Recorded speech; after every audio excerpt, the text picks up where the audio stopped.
ఇప్పటికే CLP meeting అనంతరం మీడియాతో శ్రీధర్ బాబు మాట్లాడుతున్నారు. లైవ్ చూద్దాం. ఈ విధంగా కేటగరైజేషన్ కి సంబంధించి ఎస్సీ కేటగరైజేషన్ సంబంధించి కూడా నిన్ననే మళ్ళా బాబాసాహెబ్ అంబేద్కర్ జయంతి సందర్భంలో తీసుకున్న నిర్ణయము చట్టము ఆ జీవోలు తెలియజేసి దేశంలోనే మరొకసారి మొట్టమొదటి రాష్ట్రం ఇది కేటగరైజేషన్కి సంబంధించిన అంశం విషయంలో మరి అన్ని వర్గాలకు న్యాయం చేయాలనే ఒక ప్రత్యేకమైన కార్యక్రమం కూడా తీసుకోవడం జరిగింది. మళ్ళీ ఇదంతా కూడా ప్రజల వద్దకు తీసుకెళ్లే కార్యాచరణతో పాటు ఆనాడు కాంగ్రెస్ పార్టీ ప్రభుత్వంలో ఇంద్రమ్మ ఇల్లు ఇచ్చినాం. 10 సంవత్సరాల కాలం పాటు ఇళ్ల గురించి వేచి చూస్తూ ఉన్న ఆ పేదవారికి మళ్ళొక మారు తెలంగాణ రాష్ట్రం ఏర్పడ్డ తర్వాత మొట్టమొదటిసారి పేదవారికి ఇల్లు ఇచ్చే కార్యక్రమం ఏ ప్రభుత్వం చేస్తూ ఉందంటే కాంగ్రెస్ పార్టీ ప్రభుత్వం.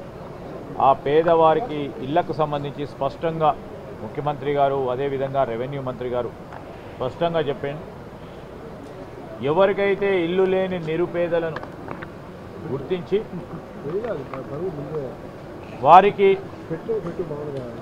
బెనిఫిషరీస్గా గుర్తించి అతి త్వరలో ఈ కార్యాచరణ చేపట్టబోతా ఉన్నాం. దీన్ని కూడా ప్రజల వద్దకు తీసుకెళ్లే కార్యక్రమం ఏ విధంగా తీసుకెళ్లాలి, ఏ విధంగా మరి ప్రతి ఒక్కరికి తెలియజేసే కార్యక్రమం ఎప్పుడు లేని విధంగా ఈ ప్రధానమైన 4 ఈ సంక్షేమ కార్యక్రమాలు ఈ 10-15 రోజుల్లో కూడా నిర్ణయాలు తీసుకొని ముందుకెళ్లిన తరుణంలో ఇంతపూర్వకం అనేక సంక్షేమ అభివృద్ధి కార్యక్రమాలతో పాటు దీన్ని కూడా విస్తృతంగా ప్రజల్లోకి తీసుకెళ్లాలని మరి సిఎల్పి ఈరోజు అందరితోని సభ్యులతో గౌరవ ముఖ్యమంత్రి గారు సంబంధిత మంత్రులందరూ కూడా తెలియజేయడం జరిగింది.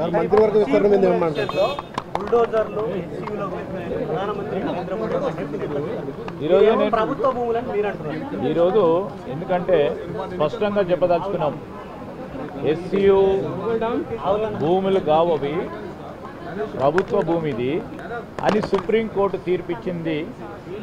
మరి ఇక్కడున్న మరి వారి పార్లమెంటు సభ్యులు కానీ ఈ రాష్ట్రానికి సంబంధించిన మంత్రులు కానీ సరిగ్గా మోడీ గారికి చెప్పలేదేమో.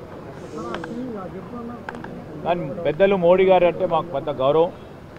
అయినప్పటికీ విషయ ప్రస్తావన వచ్చినప్పుడు పూర్తి స్థాయిలో సమాచారంతో మాట్లాడతారని మేము గౌరవప్రదంగా ఆలోచన చేస్తూ ఉన్నాం. ఇప్పటికీ ఎక్కడైతే ఏ స్థలాలనైతే అక్కడ బిల్డింగ్స్ ఏర్పడ్డాయో మున్సిపల్ పర్మిషన్ లేదు, ఏ పర్మిషన్ లేకుండా ఈరోజు ప్రభుత్వ భూమికి సంబంధించి ఈ 400 ఎకరాల్లో బిల్డింగ్స్ కడితే 2022వ సంవత్సరంలో ఏ ప్రాంతంలోనైతే బిల్డింగ్ కట్టినరో గౌరవ ప్రధానమంత్రి గారే ఇనాగ్రేషన్ చేసిండు.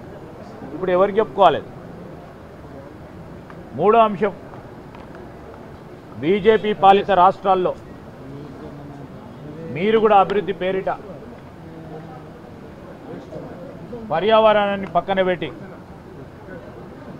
మేము ఖచ్చితంగా చూపెడతాం ఎన్ని చెట్లు కొట్టేసాం. వన్య ప్రాంతాలకు సంబంధించిన అంశం విషయంలో ఆ ప్రాంతాలకు సంబంధించిన పర్యావరణాన్ని కాపాడే ప్రయత్నంలో అనేక మంది వారికి అనుమానాలు వ్యక్తం చేసినా ఎవరి మాట వినకుండా ముందుకు తీసుకెళ్లే కార్యాచరణ తీసుకున్నారు. ఈరోజు మేము ఆ విధంగా చేస్తలేం. ఈ 400 ఎకరాలు స్పష్టంగా సుప్రీంకోర్టు తీర్పిచ్చింది. ఆ తీర్పుకు అనుగుణంగానే ఇది ప్రభుత్వ భూమి. ప్రభుత్వ భూమి కూడా ఈరోజు కంచె అంటే గ్రేజింగ్ గ్రౌండ్, పశువులకు సంబంధించి గ్రేజింగ్ చేయడానికి ఉపయోగపడే ల్యాండ్ అని రికార్డు ఈరోజు కాదు, అనేనాటి నుంచి వస్తున్న రికార్డులో రెవెన్యూ రికార్డులో ఉన్న పేర్కొన్నది. ఫారెస్ట్ ఎక్కడి నుంచి వచ్చింది? అనేక సంవత్సరాలుగా అక్కడ ఎవరు కానీ కట్టడాలు లేకపోవటం, హ్యాబిటేషన్స్ లేకపోవటం వల్ల కొన్ని చెట్లు వచ్చుంటాయి. దాన్ని ఫారెస్ట్ ల్యాండ్గా పేర్కొనడం చాలా, అది కూడా ప్రధానమంత్రి గారు పేర్కొనడం చాలా దురదృష్టకరం. ఇక్కడున్న వారి బీజేపీకి సంబంధించిన పార్లమెంట్ సభ్యులు, వారి మంత్రులు మరి ఇక్కడ జరుగుతూ ఉన్న రాష్ట్ర ప్రభుత్వం చేస్తూ ఉన్న అభివృద్ధిని ఎట్టి పరిస్థితుల్లో అడ్డుకోవాలి.